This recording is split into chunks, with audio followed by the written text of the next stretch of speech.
வணக்கம் சொந்தங்களே, எப்படி இருக்கீங்க? நல்லா இருக்கீங்களா?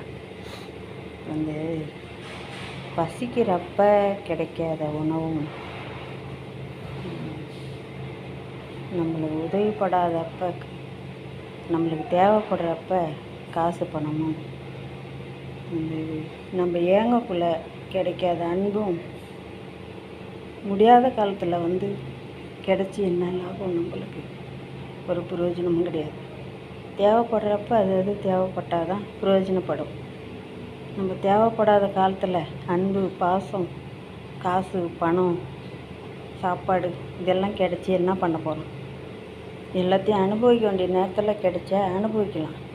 அனுபவிக்க முடியாத நேரத்தில் கிடைச்சா நம்ம எப்படி அனுபவிக்க முடியும்? சொல்லுங்கள் சொந்த பண்ணங்களே. பிடிச்சிருந்தால் லைக் பண்ணுங்கள், கமெண்ட் பண்ணுங்கள், சப்ஸ்கிரைப் பண்ணுங்கள், ஷேர் பண்ணுங்கள்.